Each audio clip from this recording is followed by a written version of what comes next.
Let's count down this week's top 10 pickups in fantasy baseball coming up next on Beat the Odds. Don't go anywhere. Hello, baseball fans. Welcome back to another episode of Beat the Odds.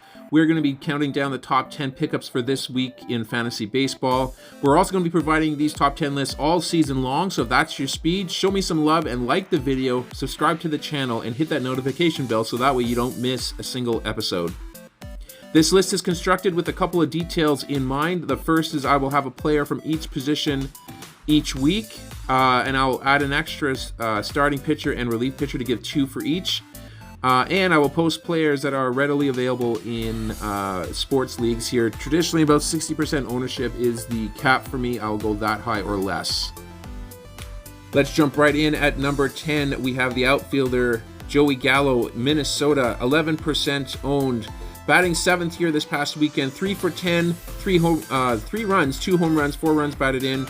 All that offense was the last game that he played. The other 2 games that he played, he went 0 for 6 with 4 strikeouts. So you kind of know what you're getting with Joey Gallo, but he does have elite power. That hasn't gone away, and he will likely end up with a better batting average than the last couple years here due to the banning of the shift. So somebody that I would keep my eye on, would be worth a speculative add, especially if you're a little lacking in the power category here in your league. Moving up to number 9, we have Pierce Johnson, Colorado, 25% owned here. He had an inning pitched where he gave up a hit, 2 strikeouts, and he took the save here for Colorado.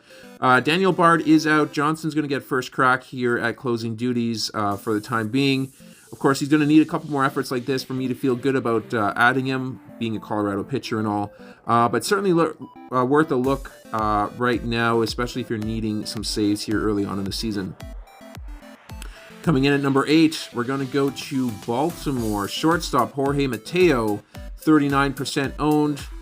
2 for 7 this past weekend, 3 runs, 2 runs batted in, 4 stolen bases. He missed last game here. He had a cut on his finger, but he should be okay. You certainly know what you're going to be getting here with Jorge Mateo, though, kind of like Joey Gallo, some big holes in Mateo's game. He's going to have some pop. He's got terrible plate discipline, but he's got elite speed. He's been on base 4 times, and he's already racked up 4 stolen bases. So he might be able to hit that 50 stolen base mark here pretty comfortably this season if he keeps this up. Up next, we are going to go with our number 7, Gabriel Moreno, catcher for Arizona, batting 8th in the lineup here, 2 for 9 this past weekend, 1 run batted in. Moreno's going to be starting with Carson Kelly injured. He's got great prospect pedigree, really good contact bat. He hit .315 in 62 games in AAA here last year.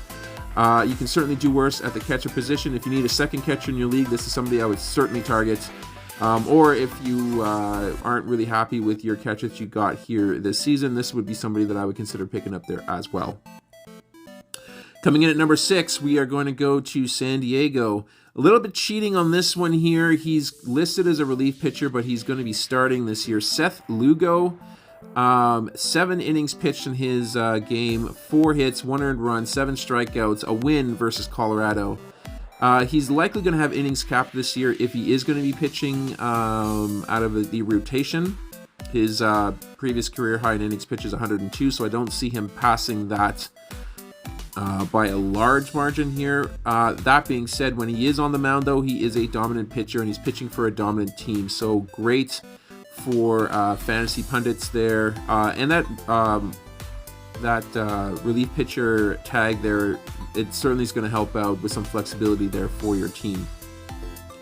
At number 5, we're going to go to St. Louis. Nolan Gorman, 30% owned here. He was batting 6th this weekend, 4 for 9, 2 runs, 2 home runs, 6 runs batted in. He had a monster weekend against Toronto. Likely is going to end up being the starting DH versus righties, and for par for the course here for this weekend, you can toss in 4 walks for a grand total of 615 OBP, which of course is not sustainable here, but a great way to impress your team and your fantasy leagues here as well. Let's go to number 4, going to Philadelphia. Derek Hall, first baseman, 24% owned. 2 for 8 this past weekend here, 1 run batted in. He had a really good spring. He had 1,000 OPS, 1,041 OPS here in the spring. And he had 9 home runs in 41 games here last year for the Phillies. He's, of course, going to be filling in at first baseman for Rhys Hoskins with his unfortunate injury here. Likely going to end up giving some really big playing time here to Derek Hall.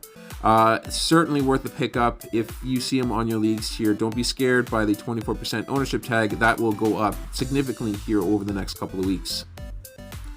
Let's go to our top 3. Justin Steele, starting pitcher here in Chicago, 41% owned, 6 innings pitched here. He had 3 hits, no earned runs, 1 walk, 8 strikeouts against Milwaukee. Last year, he had a 3.18 ERA in 24 starts, and the way that he's pitching here, he's going to be a solid choice here for strikeouts.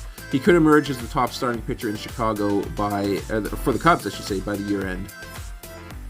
Moving on to number 2, going to the other Chicago team, the White Sox, we got third baseman Yoan Moncada, 42% owned here. He was batting 5th this weekend, 8 for 18, 3 runs scored, 2 home runs, 4 runs batted in. He's coming off a really good World Baseball Classic, and he's off to a great start this season here as well. He has been marked as a sleeper pick in some leagues here. I think that's a very sound way to think about him. I would expect a rebound from his last couple of years. And again, he has shown that he can be an effective bat in a championship lineup here. So if you're looking for a third baseman, which is a very shallow position this year, Yoan Moncada would be a person that I would be picking up here on the majority of my teams if I have that need.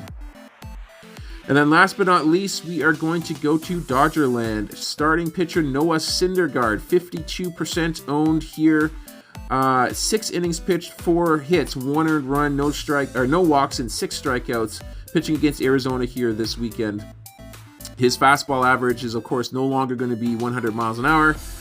He was down to 93 in this start here, but he is pitching for the Dodgers, and the Dodgers have a way of getting the most out of their pitchers. I don't think that Syndergaard, especially with his pedigree, is going to disappoint in that category. He's going to be locked into that rotation spot there for the time being, and he's going to be primed for fantasy success. So if you're looking for a starter, which is a very, very popular pickup here, especially early on in the season, I would target Noah Syndergaard to put on your squad. And that's going to do it here for this episode. I hope you guys enjoyed it. If you did, please leave a like on the video, subscribe to the channel, and hit that notification bell so that way you do not miss another episode here from our channel. And that's going to do it for now. We are going to sign off. We are going to catch you guys on our next episode.